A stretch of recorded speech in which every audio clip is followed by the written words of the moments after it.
بسم اللہ الرحمن الرحیم۔ محترم ناظرین، السلام علیکم ورحمۃ اللہ وبرکاتہ۔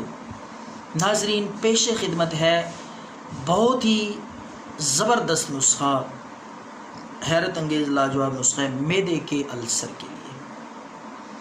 وہ حضرات جو اس بیماری میں مبتلا ہیں اور انگریزی میڈیسن کھا کے تھک چکے ہیں، 2 دفعہ یہ نسخہ استعمال کریں۔ معدے کی تیزابیت، جلن، السر، درد رہتا ہو تو السر کے لیے بہت ہی زبردست نسخہ ہے، خود آپ نے تیار کرنا ہے۔ ناظرین، میں آپ کو اس کے اجزاء، نسخے کے اور اس کی تیاری کا طریقہ، پھر طریقہ استعمال اس ویڈیو میں بتاؤں گا۔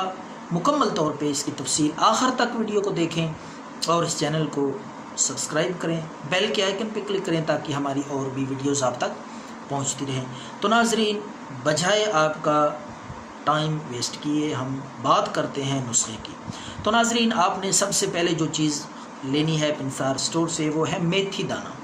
بے حد اس کے فوائد ہیں، اگر میں یہاں گننا شروع کر دوں تو ویڈیو لمبی ہو جائے گی، آپ کا وقت ضائع ہوگا، تو میں آپ کا وقت ضائع نہیں کرنا چاہتا۔ بے شمار فوائد ہیں، آپ اس کو ویسے بھی استعمال کر سکتے ہیں، دانوں کو پانی کے ساتھ، بے ضرر چیز ہے۔ بے شمار لا تعداد بیماریوں کے لیے یہ میتھی دانہ استعمال کیا جاتا ہے، لیکن اس ویڈیو میں آپ کو بتاؤں گا معدے کے السر کے لیے۔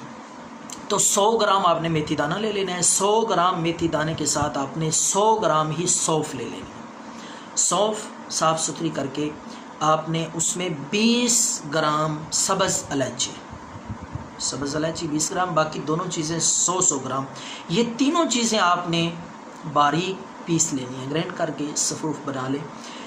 برابر ان کو آپس میں مکس کر کے یہ پھکی نما، صفوف نما اپنے پاس محفوظ رکھ لیں۔ یہ نسخہ آپ کا تیار ہے۔ تو ناظرین، آپ نے صبح و شام خالی پیٹ کھانے سے، ناشتے سے پہلے آپ نے یہ دوائی، یہ صفوف استعمال کرنی ہے۔ تو ناظرین، آپ نے پانی کے ساتھ خالی پیٹ صبح اور اسی طرح عصر کے وقت، عصر کی نماز کے بعد آپ کر لیں استعمال، تاکہ کھانے سے کچھ پہلے کھانے اور دوائی کے درمیان وقفہ ہونا چاہیے، آدھے گھنٹے 1 گھنٹے کا۔ تو ناظرین، صرف اور صرف آپ اس کو 7 دن استعمال کریں۔